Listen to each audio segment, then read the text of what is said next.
విశ్వాసం అనేది నిరీక్షింపబడు వాటి యొక్క నిజ స్వరూపము, అదృశ్యమైనవి ఉన్నవి అనుటకు రుజువు. విశ్వాస నేత్రం జ్ఞాన నేత్రం, అది జ్ఞానేంద్రియం, కర్మేంద్రియం. మీరు విశ్వాసంతో చూడగలరో లేదో, నా దేవుని కృప విశ్వాసంతో నేను చూస్తా. అది నేర్పాడు నాకు దేవుడు, నా యేసయ్య. యారా 1 ఎకరం అంటే ఏదో అనుకోవచ్చు, 14 ఎకరాల 150 ఎకరాలని ఇస్తాడు రా పిచ్చోడా.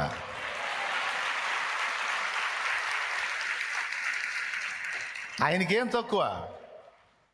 కింగ్ సింహాసనం మీద కూర్చున్నాడు. ఎందుకు చేయడు?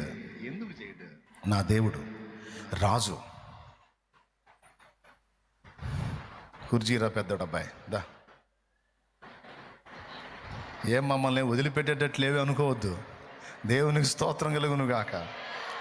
అంటే పైకి లెగితే గాలి అట్లా, అందుకని కూర్చోండి. ఇది మీకు అర్థం కావాలా, బాగా మీ మైండ్కి ఎక్కాల. సాతాను మనల్ని చేసే మోసాలలో ఒక మోసం ఏంటంటే, మనలో దాగినటువంటి విశ్వాసపు శక్తిని వ్యతిరేకమైన వాటి మీదకి మళ్ళించి మనల్ని నాశనం చేయటం వాడి కుట్ర. మళ్ళీ చెప్తా, మనలో ఉన్న విశ్వాసం అనే ఈ శక్తిని, ఈ జ్ఞానేంద్రియాన్ని, కర్మేంద్రియాన్ని వ్యతిరేకమైన వాటి మీద పెట్టి మనమే నాశనం చేసుకునేటట్టు మనల్ని మౌళ్ళు చేయటం సాతాను కుట్ర. గుర్తుపెట్టుకో, ఎప్పుడూ కూడా వ్యతిరేక ఫలితాల మీద విశ్వాసం ఉంచొద్దు. తిట్టేవాళ్ళు తిడతా ఉన్నారు, ఎగతాళి చేసేవాళ్ళు ఎగతాళి చేస్తూ ఉన్నారు, అమర్యాదగా మాట్లాడేవాళ్ళు మాట్లాడుతూ ఉన్నారు, తిట్లు తింటా ఉన్నా, తిరుగుతూ ఉన్నా. జీవము గల దేవుని ఎరిగిన తర్వాత కూడా తిట్లు తిన్నా. సరే, నేనేమై ఉన్నానో నా దేవునికి తెలుసు అనేవాళ్ళకి ఏం తెలుసు? ఎగతాళి చేసేవాళ్ళకి ఏం తెలుసు? నా దేవుడు ఒక చూపు చూస్తే చాలు, నా చరిత్ర మొత్తం మారిపోయింది. నా దేవుడు కదులుతాడు నా పక్షంగా, నా దేవుడు కార్యం చేస్తాడు నా పక్షంగా. నేను ఆయన మీద పెట్టుకున్న నిరీక్షణ నన్ను సిగ్గుపరచడు, నన్ను నిలబెడతాడు, నా తల ఎత్తుతాడు.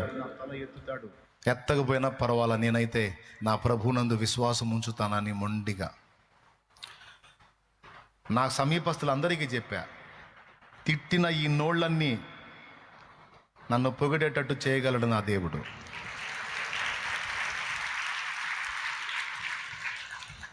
ఈరోజు నూనె పోసి వెళ్తానా, దీన్ని నా చేతికి వచ్చేటట్టు నా దేవుడు చేయగలడు. ఈరోజు ఇక్కడ అడుగుపెట్టి వెళ్తానా, ఇక్కడ దీన్ని ఆశీర్వదించగలడు నా దేవుడు. ఏదైనా అంతే. ఎంతమందికి అర్థమైంది? శత్రువు మనల్ని తరుముతాడు, శత్రువులు మనల్ని వెంటాడుతారు అని నేను చెప్పాను కదా. అవి ఎన్ని తరిమినా, ఎన్ని వెంటాడినా దేవుని బలమైన బాహువు నిన్ను పట్టుకొని ఉందని మర్చిపోవద్దు.